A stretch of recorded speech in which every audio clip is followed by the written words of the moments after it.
നമസ്കാരം.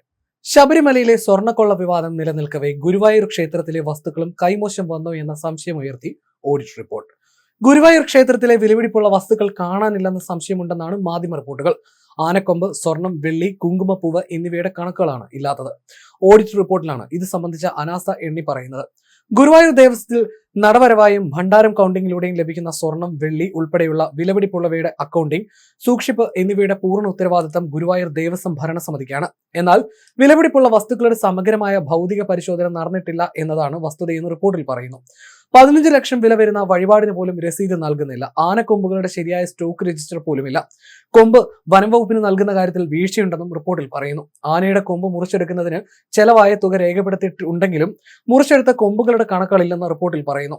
കൊമ്പുകൾ വനം വകുപ്പിനെ ഏൽപ്പിക്കണമെന്നുള്ള ഉത്തരവുകൾ പാലിക്കുന്ന കാര്യത്തിൽ ഭരണസമിതി പ്രത്യേകം ശ്രദ്ധ പതിപ്പിക്കേണ്ടതാണ്. വിലപിടിപ്പുള്ള കൊമ്പുകളുടെ സ്റ്റോക്ക് രജിസ്റ്റർ അധികാരപ്പെട്ട ഉദ്യോഗസ്ഥർ ഭൗതിക പരിശോധന നടത്തിയതായി കാണുന്നില്ല.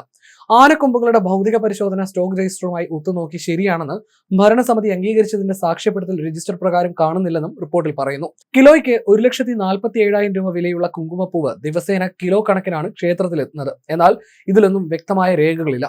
ഉദയാസ്തമന പൂജ, ചുറ്റുവിളക്ക് എന്നീ ഇനങ്ങളുടെ വരവ് രജിസ്റ്ററുകൾ പൂർണ്ണമല്ല.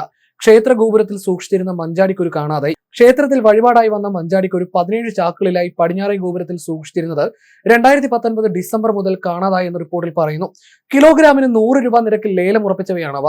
തൂക്കം നോക്കി തുക അടവാക്കി കൊണ്ടുപോകുന്നതിന് ലേലം ഉറപ്പിച്ച ആൾ വരാത്തതിനാലാണ് ഗോപുരത്തിൽ സൂക്ഷിച്ചത്. എന്നാൽ 2019 ഡിസംബർ 28 ഉച്ചയ്ക്ക് ഹെൽത്ത് ജീവനക്കാർ ദേവസ്വം ട്രാക്ടറിൽ അവ ലോഡ് ചെയ്തു കൊണ്ടുപോകുന്നതിനായി SEO റിപ്പോർട്ട് ചെയ്തിട്ടുണ്ട്. റിപ്പോർട്ട് പ്രകാരം ക്ഷേത്രം ഡ്യൂട്ടിയിലുള്ള JHIയോട് അന്വേഷിച്ചതിൽ സ്ഥല സൗകര്യം ഒരുക്കുന്നതിനായി മഞ്ചാടിക്കുരു ചാക്കുകൾ വൈജയന്തി ഗോഡൌണിലേക്ക് മാറ്റിയതായും അറിയിച്ചെന്നും എന്നാൽ പിന്നീട് ഈ മഞ്ചാടിക്കുരു എന്തു ചെയ്തു എന്നതിൽ വ്യക്തതയില്ലെന്നും ഓഡിറ്റ് റിപ്പോർട്ടിൽ പറയുന്നു.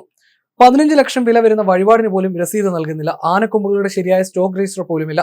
കൊമ്പ് വനംവകുപ്പിന് നൽകുന്ന കാര്യത്തിൽ വീഴ്ചയുണ്ടെന്നും റിപ്പോർട്ടിൽ പറയുന്നു. ആനയുടെ കൊമ്പ് മുറിച്ചെടുക്കുന്നതിന് ചെലവായ തുക രേഖപ്പെടുത്തിയിട്ടുണ്ടെങ്കിലും മുറിച്ചെടുത്ത കൊമ്പുകളുടെ കണക്കുകളില്ല. ആനക്കൊമ്പുകളുടെ ഭൗതിക പരിശോധന സ്റ്റോക്ക് രജിസ്റ്ററുമായി ഒത്തുനോക്കി ശരിയാണെന്നും ഭരണസമിതി അംഗീകരിച്ചതിന്റെ സാക്ഷ്യപ്പെടുത്തൽ രജിസ്റ്റർ പ്രകാരം കാണുന്നില്ലെന്നും റിപ്പോർട്ടിൽ പറയുന്നുണ്ട്.